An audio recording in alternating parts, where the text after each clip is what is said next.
Good.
Good afternoon. Hello to everybody in the gallery. That's what we call you. And for those of you in the room, thank you. Hi, Cassandra. Thanks for being here. Okay, so I have PAC members on this side. Did you put it on mute? Yes. Thank you. And the rest of us. Okay. Welcome to the Public Art Committee for March 4th, 2025. We have a quorum, so we are starting the meeting exactly at 4:30. We've become like the most prompt committee out there, but awesome. First on our, oh, they are, yay. It's ironic if you know Lynn and me that we are now the prompt committee. Sorry, Lynn, I'm throwing us both under the bus on that one. Okay, so the first thing we are going to do is approve some minutes. So did everybody have an opportunity to read the minutes? And if so, could somebody make a motion to approve? Thank you. Second. Okay, in the room, they approved. All in favor? Any opposed? Great. Thank you. The minutes pass. So because we have a special guest and we're so excited to have her with us today, I'm going to turn this over immediately to Sabine. And you need to come over here. Yeah, I need to come over? Okay. Yeah. So Sabine is going to take this over, and now we're going to get to the really fun stuff.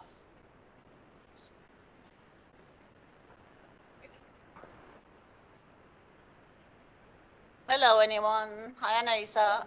Hi, thanks for having me here today.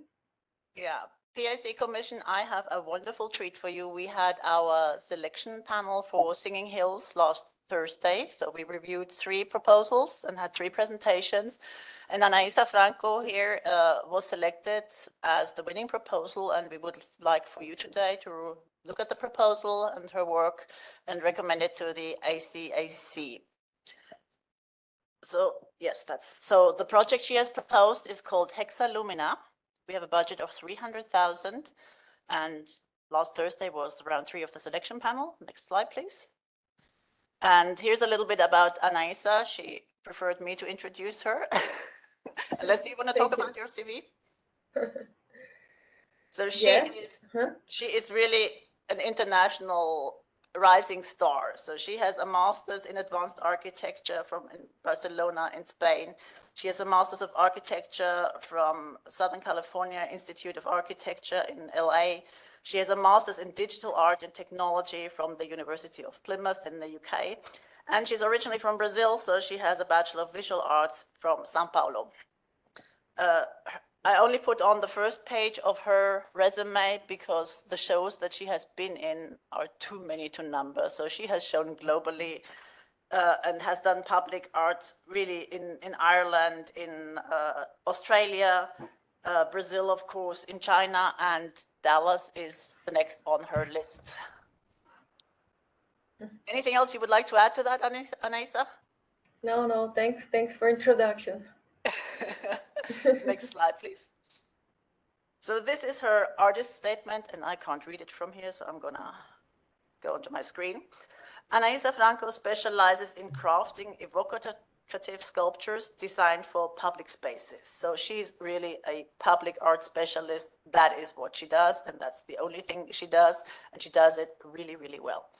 Her overarching mission revolves around invigorating these public spaces through a creative and interactive approach, seamlessly transforming mundane moments of transit into enchanting and sensory-rich experiences. And she uses, as you can see in the examples, a lot of technology for that, but also solid sculpting techniques. Drawing inspiration from the realm of biophilia, cognitive science, and psychology, Anaisa works often manifest in graceful and organic shapes reminiscent of fundamental life forms spanning both molecular and macroscopic scales. An integral facet of Anaisa's artistic vision lies in forging distinctive connections between these microcosms and cosmic domains, such as juxtaposing the intricate patterns of the human iris with the cosmic grandeur of the Milky Way, thereby reshaping our perceptions of the world we inhabit. To bring her visionary creations to life, she employs the precision of parametric design, and she will speak about that to us in a moment, and the capabilities of digital fabrication, synergizing them with cutting-edge technology. Her interactive sculptures seamlessly bridge the gap between physical structural elements and the digital frontier, artfully employing digital lighting, sensors, and innovative materials to create immersive and captivating experiences.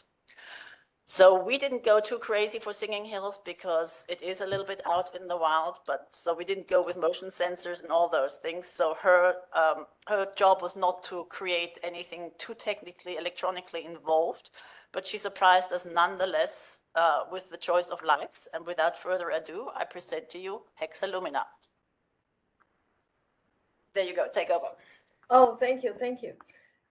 So yes, everybody, thanks for having me, and I'm very thankful for being selected for the Singing Hills Recreation Center Public Art. So Hexalumina, it's a artwork that creates this sort of tree that has three trunks that unifies and form these hexagonals, and the idea is to add these colorful panels of resin that will create these colorful reflections on the floor.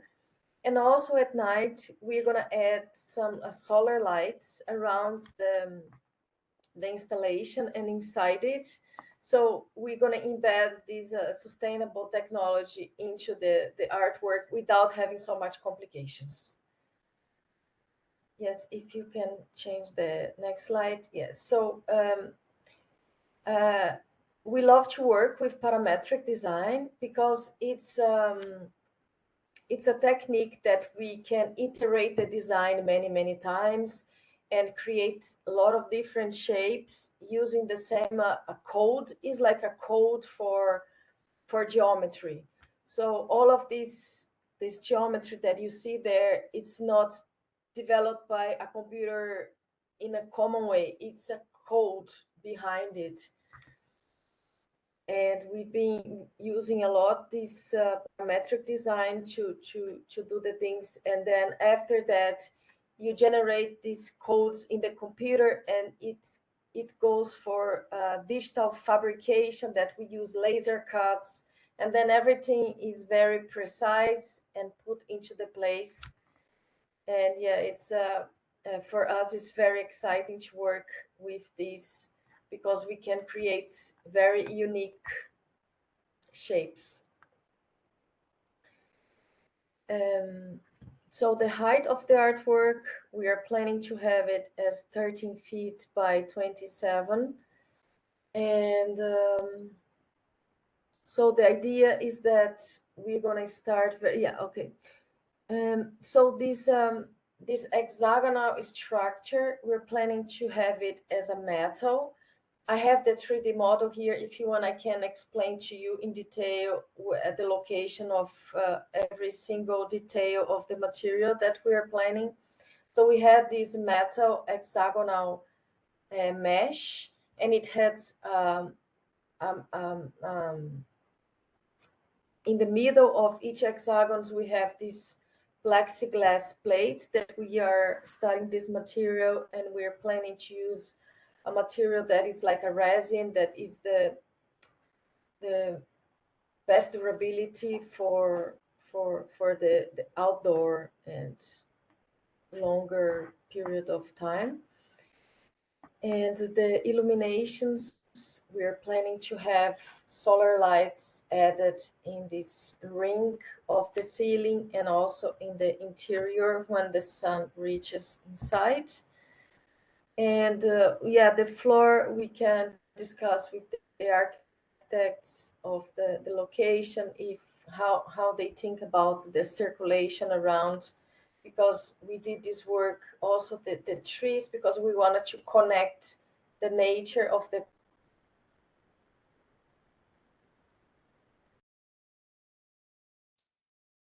I think her screen froze right now, so, but let's dial her, keep her dialing back on. So in the meantime, oh, there she is. Are you back? Yeah, we would love to collaborate with you to bring this Exalumina to life. Thank you so much. Thank you. It's wonderful. And can I just add, so the inspiration for Anaisa came, she gave us three options. One took inspiration from the colors of the tinted windows of the very contemporary building. If you remember, Singing Hills Rec Center is this wonderful award-winning, very contemporary building. And so the selection panel loved this third option so much. It had more organic shapes. And it also, when you look at the top solar light, it responds and complements the horizontal layout of the contemporary building. So it plays very nicely off the surrounding environment, as insinuating to the trees, and also the contemporary architecture of the building. And with that, I open the floor for any questions.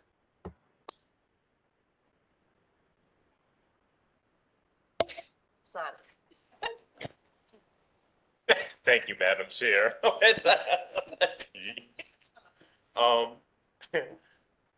Thank you for, is she still with us? Yes. Yeah. Thank you for being with us today. So there's three things I really like about your art and your approach to art in general, and that is your use of geometry, technology, and lighting.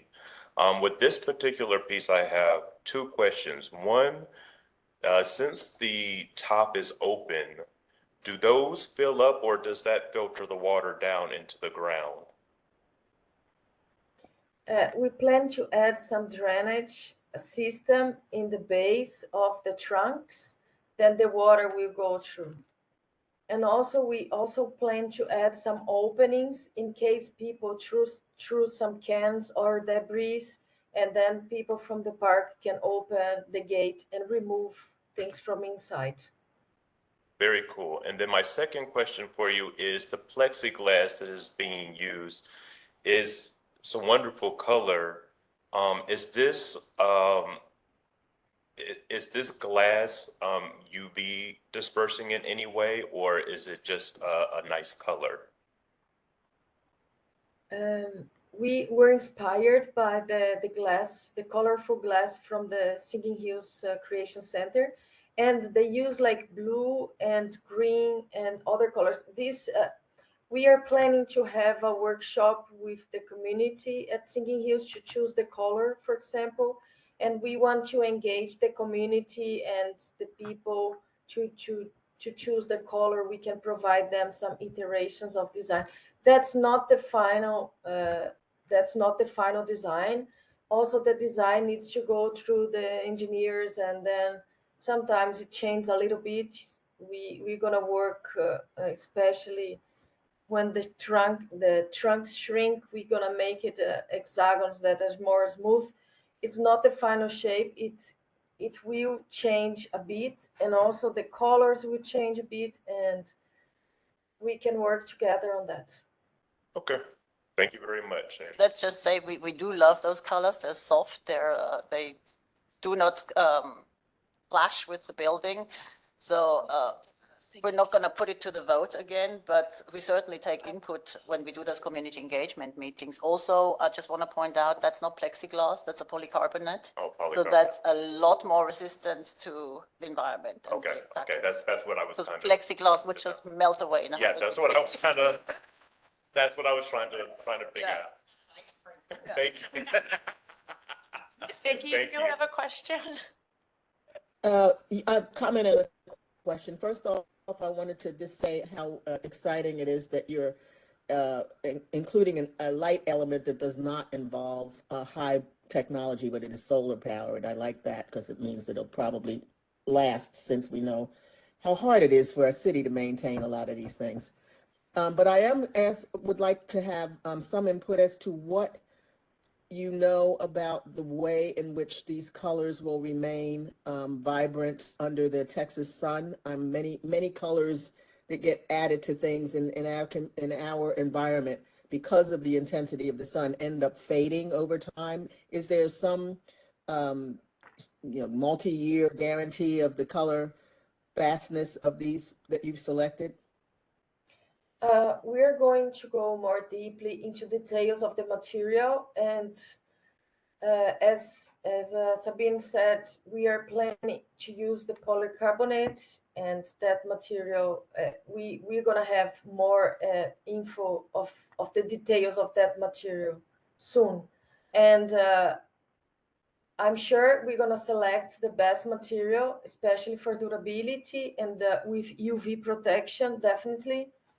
So yes, don't worry about that so much at this point, and we can provide you more info later on.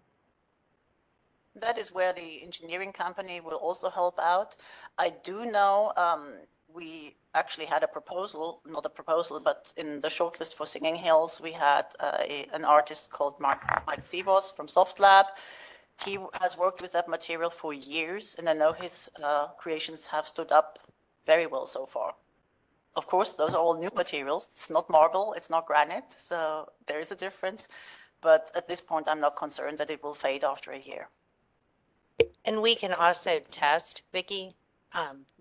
We can ask for some samples to send over and put in the sun, because that would be fun. I do also want to add that this proposal was the only proposal that we received that had the viewer coming from the building, driving in a car, and then walking through the space. So every avenue of observation was covered in this proposal. Are there other questions from the committee? Yeah. Sorry, I'm just making a comment. I love the design. Can you move over so we can kind of see? Yes. Oh, sorry. Y'all see me waiting. Here. Oh, Now we know why I no, it is. No, I love the design, and just looking at it, I'm ready to see it in the space because I think it engages the public from multiple viewpoints. You could be far away underneath it, but also looking above. It for me, I keep looking at it, so I appreciate the renderings that you gave us. So thank you very much. So. Thank you, thank you. Thank you. And that was something that was just really standing out in Anaisa's proposal. Her renderings, the sophistication and professionalism of her designs were just blew our minds. And my colleague Adriana here just researched polycarbonate panels. They're actually used for roofing. And yeah, we can happily do and put some samples out in the sun in Lynn's backyard. And so, thank you. Yeah. I have one question, and it might be about Lynn's backyard. Anesa, I'm also excited about your project. I'm really excited about seeing it. Will this create heat or burn the grass in any way? No, It's no, not no. glass. I mean, not glass. I mean, polycarbonate. I know, but that's what my experience is. Like natural materials like stone don't reflect, and polycarbonate not either. But I pass it on to Anaisa. She might know more about it. It's not like glass that would focus like a lens. It is a resin, and resin doesn't conduct. It's not conductive. Okay.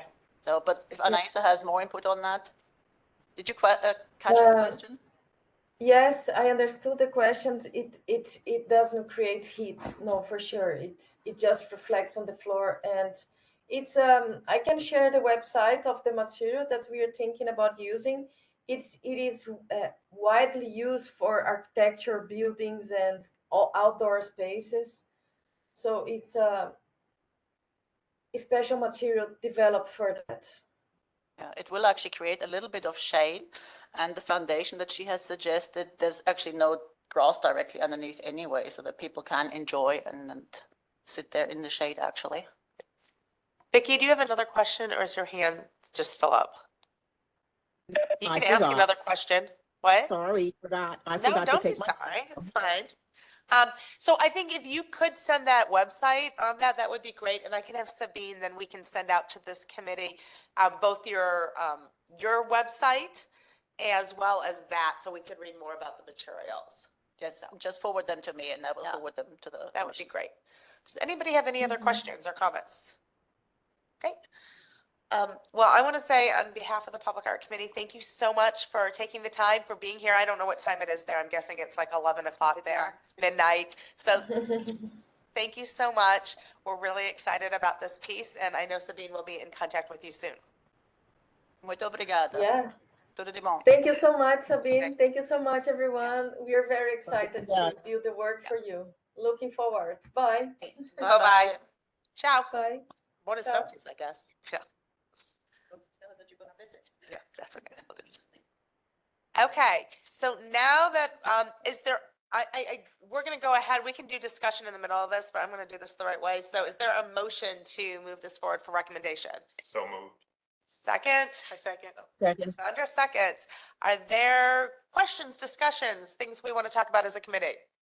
Madam Chair. Yes, Hasani. Okay, so, and most of this is technicalities now that we all are familiar with the process.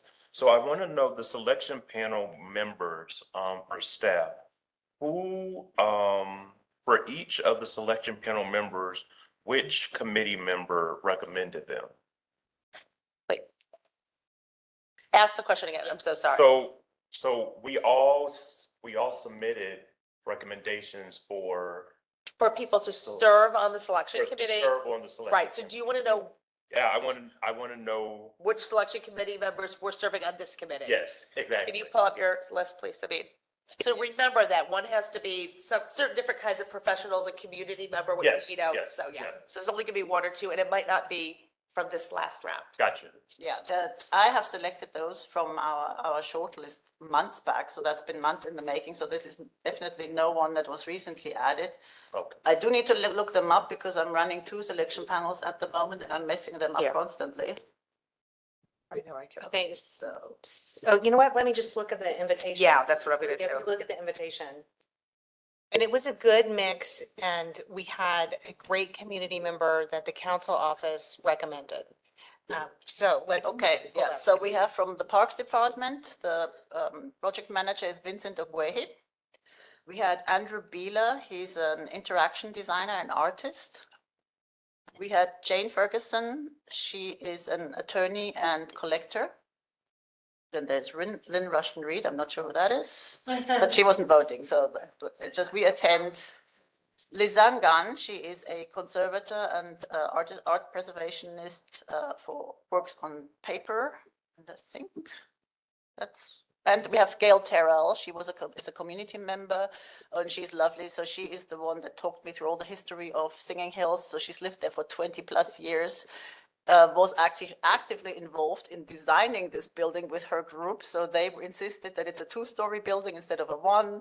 They insisted that the basketball court is downstairs. So she is super, super involved. So she's the community member and she represents a homeowners association of 170 people. And So- I've known Gail for many Oh, you years. do? Yes, she's very involved on many levels. Not like super active. Yeah, check. Super excited. So these particular, this selection committee, none of these came from committee recommendations. Is that correct? These are just all folks that fulfilled the requirements of the selection No, committee? they came from. It came from recommendations, Actually- like last year, probably we had a list that we approved. It was, this was from like last April's list. Andrew's from last Probably, April's yeah. list, because I know. So we don't know which committee member recommended which selection committee member on from this list? I Is that- love that you want us to track that. But I'm gonna stick to this piece, because we need to push this piece through. So Yeah, just well, that- yeah, but this is about this. Okay. And this is about the process more than anything. Well, the And, process. and, that can- and yeah. understanding the process and for me, making sure that, I understand we have requirements for the types of people, but making sure that we as committee members that submitted folks to be on the selection committee, that those are actually being used or being utilized. and stuff Wait, like can we just parking lot then to that to after this vote, just so we can get through? No? Okay. Okay, so we are It's not relevant. tracking, so one, we're comprising from the, so think about it this way. We're trusting your recommendations and then your vote on the selection panelists. So they go through ACAC, so they are fully vetted by our process when they go on a list. And then when we get the list, we track how many times we've called people. We try and make sure that there are different disciplines on there. So having a conservator asking the questions that you're asking about how this goes together and what happens if trash falls in and all that, all those people give their voice to how the selection panel is formed. So we don't want all artists on a panel. We want to make sure we have kind of a nice mix on the team. But our team does look at the recommendations of the selection panelists that you all have brought forward and create that. So it's not a one-to-one generally, like if somebody from Council District 7 has nominated a professional, we're not trying to match that up. We're trying to match a team of people who are rounding out how we're looking at the artist proposals. So like, I want somebody in there who's like, well, how's this going to sit in the land? How are they going to keep their budget? Have they shown the ability to be able to produce artwork at this level? All those things that are part of that selection criteria. However, if you're interested in if for the last, let's say 6 months, we can show you who the panelists have been in a report later, if that's helpful. Okay, that will be helpful. Right, and it's not just who's been on the panels too, it's like who's been called, because I know sometimes people are called and they're like, I can't do this during this time frame, but please put me on the list, make sure I'm called again. Right, I'm assuming that happens to you guys a lot. Yeah, it happened for this panel actually, where we assembled the panel in December, people were traveling. So they said, look, call me in February because I'll be out over the holidays. So that's fairly normal. And the selection panel stays with the project. So each panel, the first panel is the same as the second panel. The panelists are the same. We do not swap. Oh, okay, Yeah, yep, for each yes. of the two. So The they remember, we brought these 3 forward and they are voting on those 3. So there's that continuity. And we're guiding them literally through the process. So they receive instructions, they receive the scope, they receive the criteria, which to vote. We have a score sheet that they will fill in the last round. So they are very well guided through that process by the project lead. Okay, that you covered that part. Okay. And then my second question is, since this was held last Thursday and maybe I misunderstood some things when we talked about some of this, are committee members encouraged to come out to these selection panels? First of all, everything's online. So the people who are, yes, anybody can be on there, any community member can be on there. In our There's last, only the voting, they're only the voting members, right. but I thought that we also wanted committee members to potentially. Well, be I think involved like, there Leon, too. anybody can go on there, so yes. Okay. So you, at our last meeting, Sabine said, we will be having this meeting. So you Right. probably needed to say, well, make sure I'm on this. And for if you wanted- example, yes. Petrine, who is the project liaison here from the commission, she excused herself. She wanted to be there, but then a family trip came up, so she wasn't there. But those, the ones that I mentioned, those are the voting members, but everyone else is welcome to attend. So then, can we, and this is gets to the crux of why I'm asking this question, can the committee members get some kind of invite to the day of these selection panels? Because, you know, Yeah, we they're kinda open had to these anything. discussions, Yes. but, you know, I was like, oh, okay, once I understood the process, I was like, okay, well, I can't wait till I find out that there's gonna be a selection committee so I can come out to it. And I'm now finding out after the fact, so I would like to There are know. more selection committees. Yeah, Yes. yeah. Believe me, Yeah. there's lots of projects Yeah. on the list. You will get tired of them. Yes. Lynn, do you feel, okay, so we're gonna come back to selection committees specifically. There's a slide. I made a slide. But Oh, okay. come back to this piece, because we have a motion on the table. So, Yes. yes, is there any other questions from anybody about this specific piece before we vote on it? Okay, I'm looking in the gallery, wasn't ignoring you guys. Okay, then if we have a motion in a second, we've had discussion, all in favor of moving this piece forward? Aye. Any opposed? No abstentions, great. Yay, we have a new piece going forward. Awesome. Okay, we are now moving on to the public art collection policy briefing. Guy?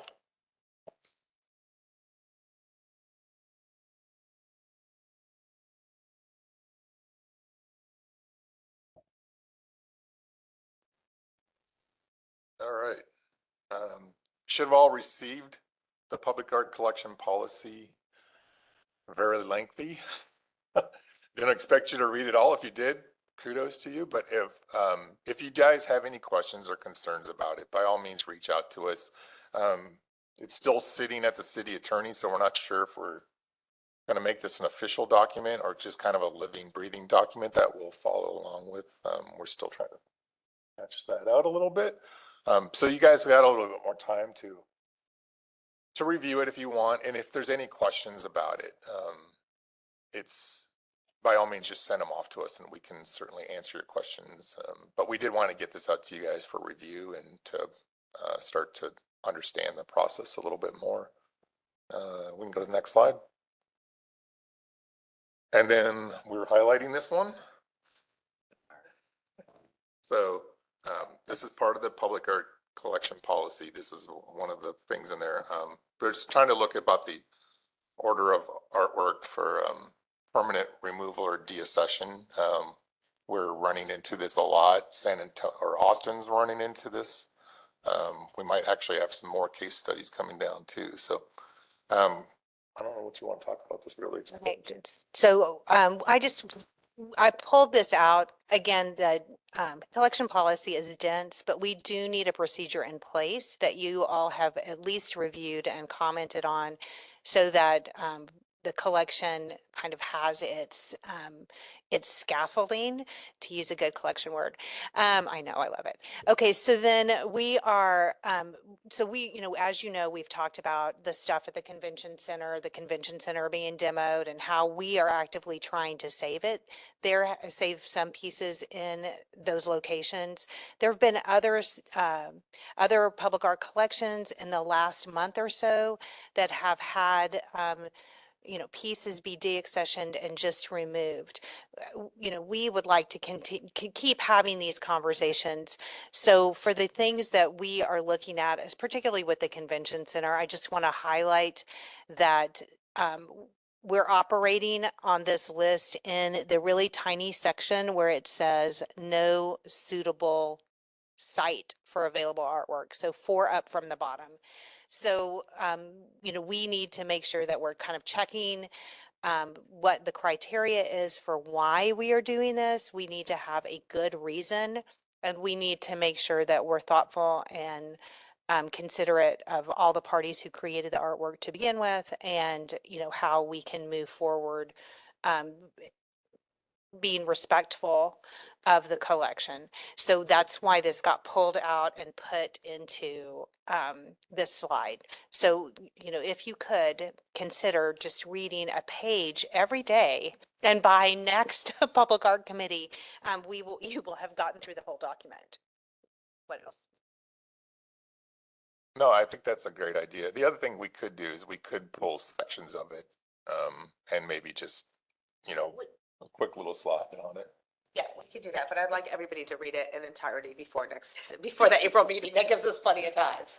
There you go. Yes. And you said you don't know if it'll be a living, breathing document or if it'll It is be. a living, breathing document. So will there absolutely be a version of this that will be approved someday by the city manager?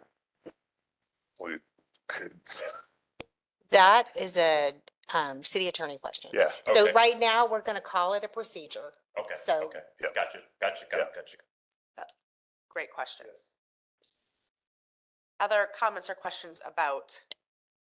Yes. Sandra. I have one on, let me see here. Collection management, collection maintenance. I had a question. So, I love the idea that we're gonna have these guidelines. The one thing that kind of threw me was like the idea that, and I know this is important, that there's funding to maintain it. But does that what if someone has something that they're artists, they don't have the money to help with the funding of that maintenance? Does that mean that what happens? So I thank you for that question and for trying to clarify conservation and maintenance for the city. So there is a budget for conservation and maintenance. It comes out of the general fund. It's Guy's job.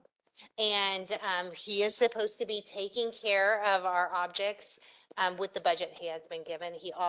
There's often other people who will help with the conservation of certain objects. Like if they're interested. So remember, we looked at the tower building, we had a grant that helped us with that from the Summerlee Foundation. So that's an example of how we try and we augment those budgets. But if there is a donation, and this may be what you're asking, the cultural policy, which was voted on, states that there is a requirement for a maintenance fund to be set aside so that we are not receiving something that cannot be taken care of. However, those maintenance funds can come in different kinds of forms. In addition to actual money in the bank, it could also be that one of the volunteer organizations has said, we're going to wipe it down with sponges every 3 months. So there's ways that we can work with community partners to enable those kinds of donations. Does that help? Yeah, it does, because it was really like a question about equity and making sure that anyone could come forward with something, but money wasn't a factor in them not coming forward or the city not taking it. Got a question. Martine. Yes, I would just like to add that I actually did read through all 15 pages. Thank you. And I found it incredibly thoughtful and, constructed, that you've covered a lot of bases to, hopefully avoid accusations of removing something willy-nilly, as opposed to having given it serious, thoughtful debate. You've given reasons both in terms of safety, quality, history, the cost of continuing to maintain the piece. After having worked at the Dallas Museum of Art for 5 years, I know personally that the deaccession becomes a 4-letter word very quickly. So I think you've done a great job. Thank you. Other comments? Great. Okay, so if everybody else could read through this, and we will then discuss this in April. Update on conservation and maintenance. Guy. So we are doing graffiti remediation scheduled for March 8th and 9th with Viva La Vida. This is a tricky one, not the graffiti, but essentially it's not a park. It's kind of a little Streets owns this little pocket piece. But they actually went out there. They cleaned up the site already. They trimmed the tree back that was actually touching the sculpture. And then tomorrow we have a meeting, Thursday, with streets to come out again to address some other issues that we have out here, as well as we're looking at trying to install some signage out here that talks a little bit about the history of that area and that neighborhood, as well as what the sculpture is too. So we're slowly rolling along here. As soon as we get done with the graffiti remediation on this, we are going to turn around and put out another scope of work to actually do the conservation and maintenance work on it too, because there's a lot of natural debris that's kind of attached to itself to this stone. So but I just put a pause on that one because everybody kept coming back to me like, well, what's the condition of it right now? And I'm like, well, that's a good point. The graffiti remediation hasn't been done yet. So we're just putting pause on that one. But as soon as that's done, I'll go back out, we'll photograph it, and then rewrite the scope again or submit it, or just unpause it. And then they'll start, conservation people can put a proposal on it. That's the only piece that we have going on right now. Okay, thank you. So next we come to public art project. Quick question. Yes. Have we considered either on a focus for pieces that may be in a at-risk area, or just in general putting anti-graffiti coatings on all of our public art? You might. Okay, so it depends on the material or the substrate Okay. about how we manage to address those. It used to take conservation a long time to be able to address graffiti, but the way we have structured our contracting now, we can address things pretty quickly. So even without a particularly graffiti coating, some seal it, it just depends on what, some are sacrificial, so you have to reapply. Once it's washed off, you have to reapply. So we do consider what the surface is and how we keep graffiti as best we can. I mean, and that's not the only human interaction with our sculptures. So, We've got quite a few other ones. so there's a lot of things happening. But we do think about those sorts of things. Like, we do want to be good stewards of city dollars and of these objects. I just took that over from Guy just because and then I've lived it for so long. there is, we lovingly call them our problem children. We have a couple of them, and they're often visited. Sometimes it's once a week. If it's on my way home, I will stop and visit a couple of our problem childs that we have, and just to make sure that they look okay still. And then the other thing that we do have is there's a really good network out there of people that are citizens, our peers, that when something is graffitied or something, they'll send us photos or pick up the phone and call us, and so we can react as fast as possible. Like we had the Henry Moore had a nice little lovely tag on it. I unfortunately didn't see the email, but Lynn took care of it for me. By the time I clocked back in on Monday morning, it was already dealt with. So we have a really good network out there, and I do encourage all of you to, spread that network out even further. And if people see something, we try to get out and see a lot of the pieces. But it's challenging. So we rely on people to help us get that word of mouth out and stuff to us too. And if you noted in the collection policy, a third of the collection is generally reviewed every year. And it often is reviewed multiple times. So like last May with the storms, anything that was vulnerable was reviewed.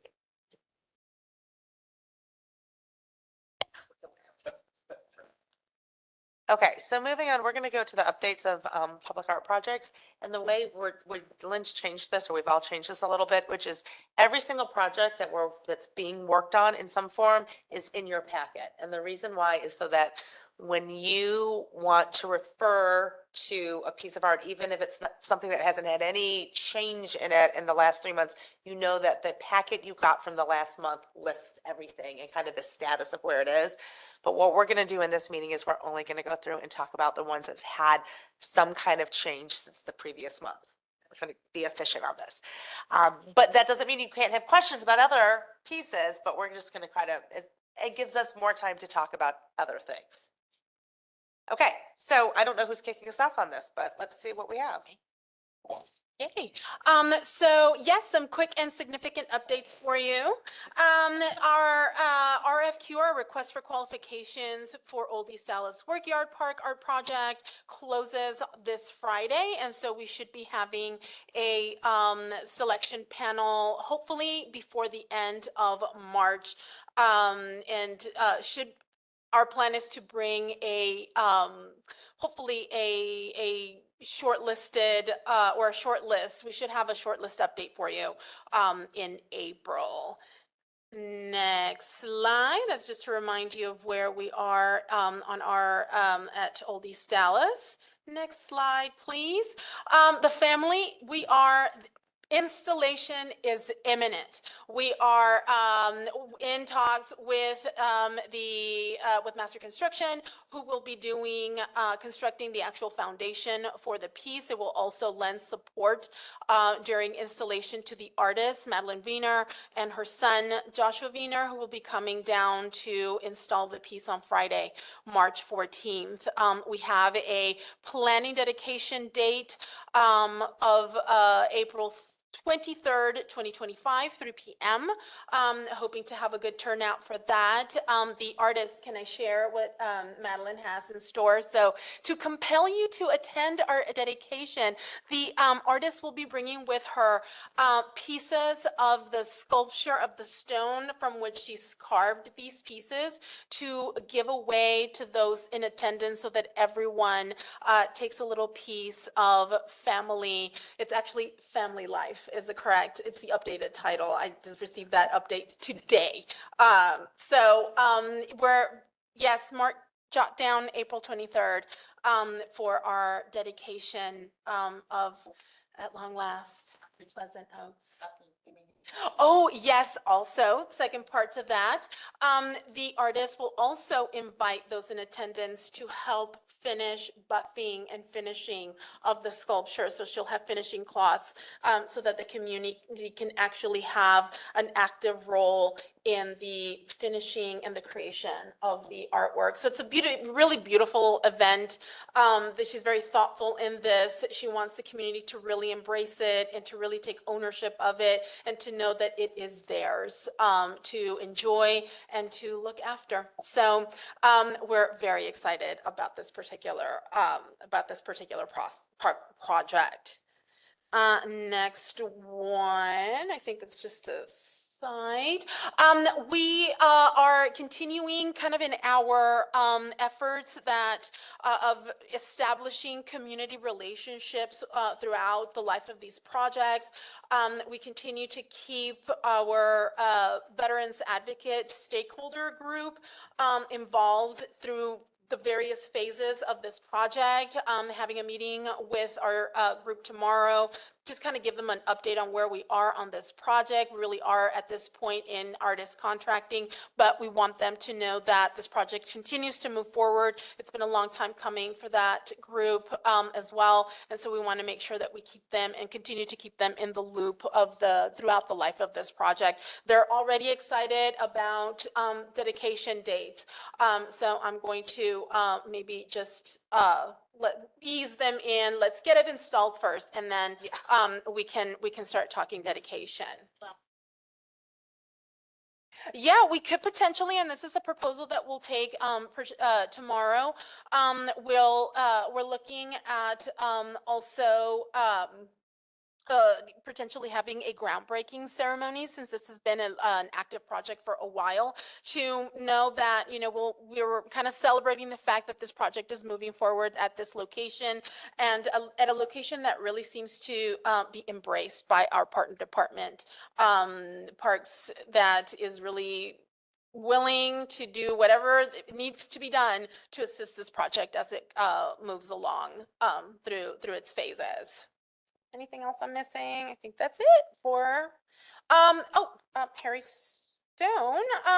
We're pending we're actually in the process of drafting the request for qualifications. We're just timing it to make sure that we're staggering it out as installations and dedications are happening for our other projects. Next slide, please. And for Walnut Hill Recreation Center, Adriana and I went out last week and we hit pay dirt on community engagement.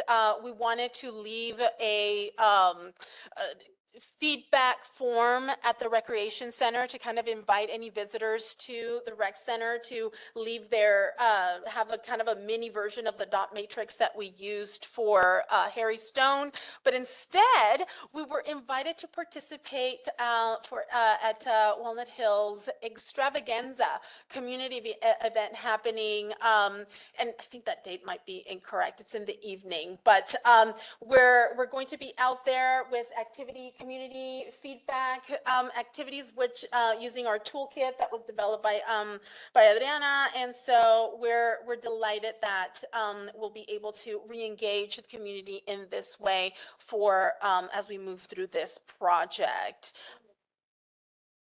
On the 17th, yeah, that my mistake. I apologize for that. But other than that, we're just delighted that we're able to engage in such a meaningful way with our community out at Walnut Hill Recreation Center. And those are my updates. Thank you. Okay, back to me. Natural encounter. Our dog is still not out of the kennel. So at the moment, the artist's attorney has sent a few revisions that they would like to have clarified with our city attorneys. So Lynn and I are meeting on, was it Friday or tomorrow? Tomorrow, to speak with our city attorneys and go over the requests that they have made. As we continue to have increasing budgets, obviously we work with more professional artists that have their own attorneys. So that's something that we will just be working with more going forward. But I don't see any issues accommodating or talking with the artists through and clarify those points. I mean, one of their concerns was like a title transfer.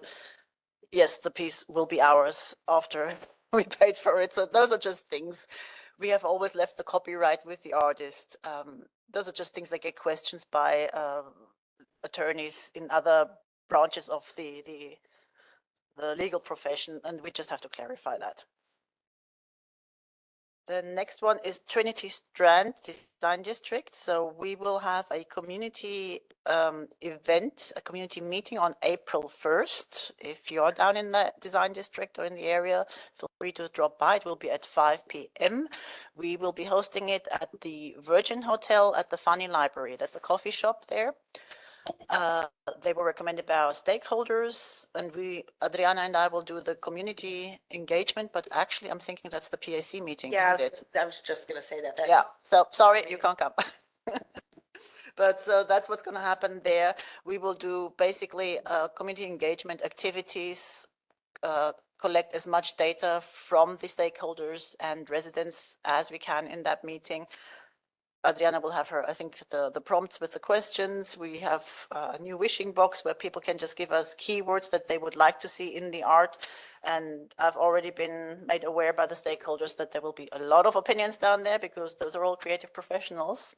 So we will want to hear from them. That's the site. These are the flyers that went out for the community survey. And the next slide is the invite for the community meeting that will go out all through our city channels, and also our stakeholders have posted that on the Design District website, and we'll hand it to all their mailing lists. Singing Hills, we already talked about today. Then Forest Green, we are in round 2 of the selection panel. So we have a list of around 70 artists that were voted or shortlisted by the selection panel. So our next goal is to narrow that down to 3 who will then do design proposals. So that's going to be a lot of work and a lengthy meeting. So that's coming up. And Vickery Park, no update there. We need the budget confirmation. And I hand over to Ez. Yeah, I'm gonna go back. I know, Cassandra, you had a question that I missed. I'm so sorry. No problem. Or Drema. I just had what was the time for the April 17th event at Walnut Hill Rec Center? At Rec Center, it's going to be 5:30 to 7:30 is what they told us. Okay, thank you. And that, I looked at it, that's a Thursday. So that's a Thursday. It happens to be ACAC. Everything's at the same time. Okay.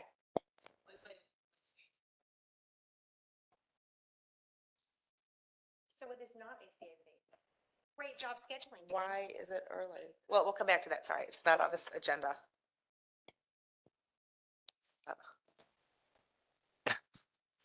Okay, my turn. So, the Watershed Gates project is well underway. If you'll go to the next slide, you can see another updated gate. So this is what one of the gates on Bear Street currently looks like. This is kind of the base coat. And the other side of the gate, which is still unpainted so far, is going to be kind of a community collage. So Calcium Projects held a workshop on Saturday at the South Dallas Cultural Center, where they created / brought triangles of different colors and asked community members to create designs on those triangles. The next design is going to be really ambitious. So there's 120 planned community triangles. I haven't gotten the final count on how many they got at the actual workshop, but they're planning on holding 1 or 2 more ahead of painting that other gate. So that should be happening soon, and they're kind of going between community engagement, painting this gate, community engagement, and then once they get a little bit more, a few more of those triangles filled out, they're going to start mapping out the other gate on Bear Street. And if you'll go to the next slide, these are the completed gates on Bud Street. They look amazing. I definitely recommend driving by there. We're still on schedule to finish by early summer. And now that the weather is kind of holding up a little bit better, not today, obviously, we should be seeing more progress in the coming weeks. Okay, Tipton Park, Peyton is finally under contract. Yay, super excited about that.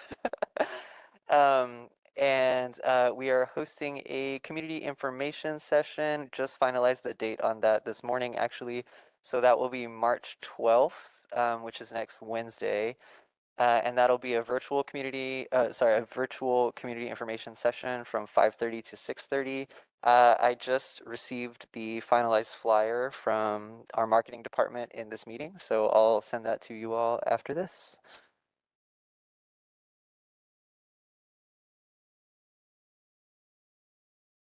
The Bachman Lake Skate Park selection panel the second one was held yesterday. The votes were extremely tight.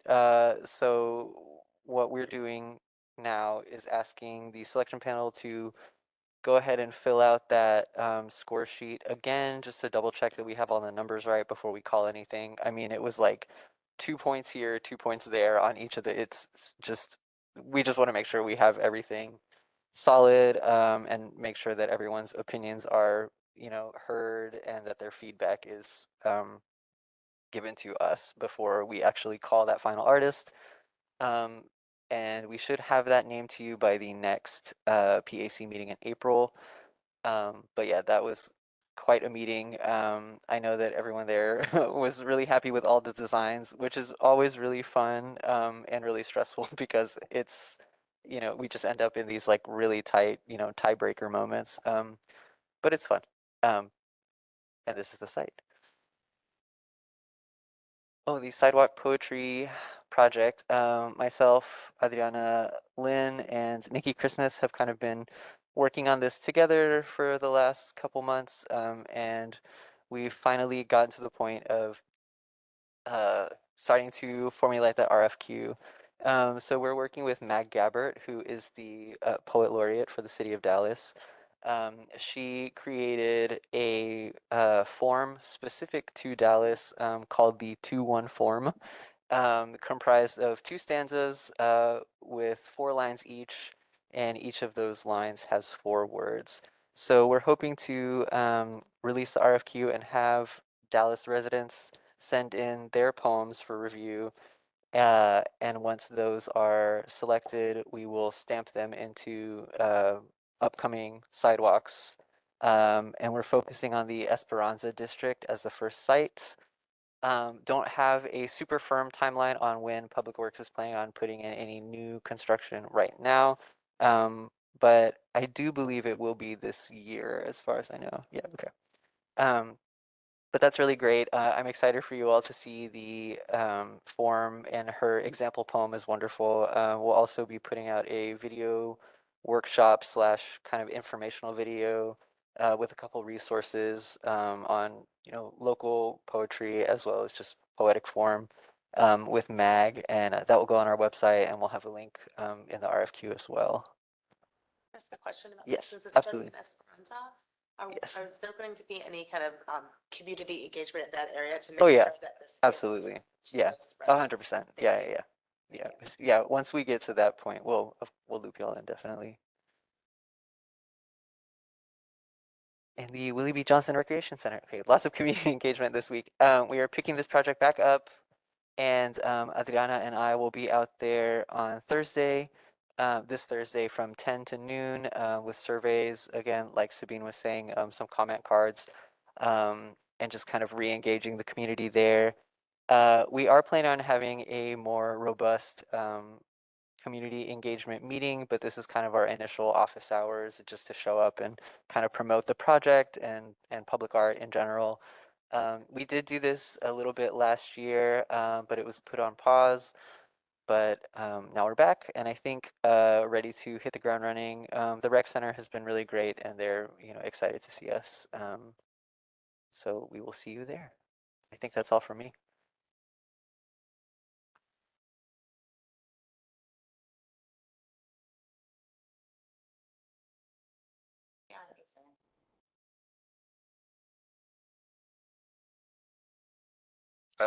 Right. Well, we've got Keller Springs again. So we actually finalized the budget, and we're into the phase of initiation and community engagement. So Adriana and I are working on some plans for this. And then are you helping me with this project? I am. Okay. And Lynn's helping me with this project too. So this will be one of my very, hopefully, projects that I can help manage. So yeah, we're in initiation and community engagement phase.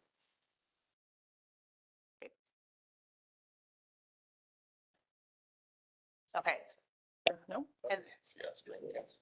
Yeah, so community engagement, as you've heard my colleagues, I'll be supporting most of their community engagement efforts. So first we're stopping by Will B. Johnson doing office hours. We're going to use our brand new tree to do a wishing tree kind of activity to see how much feedback we get from our stakeholders over there. Then we have the meeting with Sabine at the Virgin Hotel for Trinity Strand in April, and also in April, the extravaganza event in the afternoon. And then the other 2 are pending. That's why they're not bolded. They keep changing the times and the schedule for us. So we're really depending on where, how we are collaborating with other departments on, finalizing those community engagement. thank you. Thank you. Okay, so there's no significant updates on these? Okay, so let's just kind of go through them. I just got a text from somebody in our committee saying that the weather is really bad out there and that we might want to wrap up soon. So let's wrap up soon. So we're going to go through, I know we're going to have some questions, but we don't need to do these, yeah. Skip to the end. Keep going. Your computer froze? Okay. Okay. So yeah. So Now, skip. Okay, just quickly. Yay. Keep going.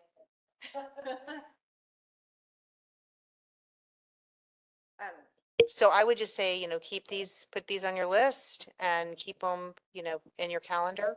Okay, next. Okay, wait, I have a question. Yeah. This says the family's April 26th, but I think you said April 23rd. It's the 23rd. Is it middle of the week or is it on a is. Saturday? It's the Wednesday. Okay.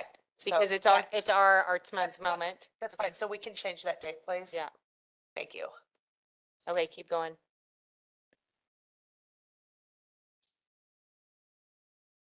Okay, wait, one more.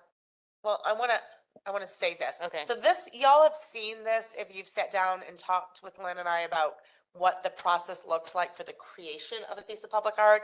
Lynn and her team have worked and we've changed step one. So, it's more research because that initiation was kind of confusing since we weren't initiating, we were researching, right?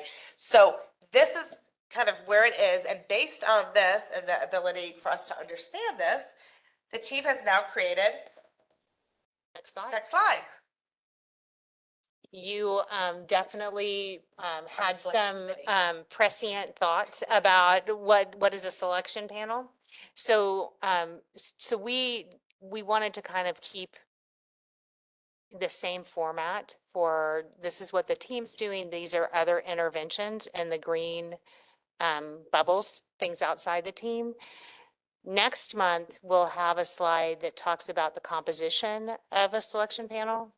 But just walking through how an artist is selected, it's the things you've heard over and over again.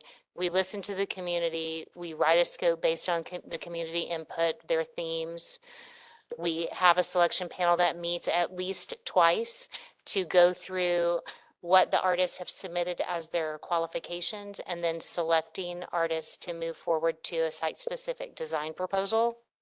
And then that's where everyone thinks it ends with approval here. But then the team is working with the artists to create a budget and a timeline and a contract that's workable and an installation plan. So that, contract and project development really does, span the life post-contract to installation. And that is something that, the team knows that I want to see, what our tracking is. So once our team is working, I want to show how wonderful it is from contract to installation. That's the end.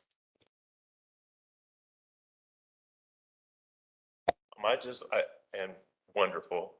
Good job. I know, right, I know you sent the, the previous one that this was based on out to us. Can we have like all of this in like a selection? This is everything selection packet or You something like may that? have that when I write it. So, Okay, and okay. as you might or might not remember, because there's a lot, when there's like a packet and a guide to being on the public art committee or everything the public art committee does, that we wanted feedback from the committee members and we want to wait till we kind of get through the spring on this. And so that I think will be a full package in the summer that hopefully will be done by then. That will have everything from the ordinance to everything in it. It's like one-stop shopping, hopefully, including frequently asked questions and answers. Okay, is there anything else? Anybody in the gallery? Okay, so on the recommendation of Vicki Meek, we are going to wrap up this meeting so we can all be someplace safe when this weather comes in. For those of you who were not in the room, but they're like cute kids, cute grandkids, and cute pets out there. So thank you. It's a bunch of visual, we love the aesthetic. Please bring those cute kids and pets in all the time. So I am going to close this meeting at 5:37. We'll see you guys on April 1st. Thank you. Thank you.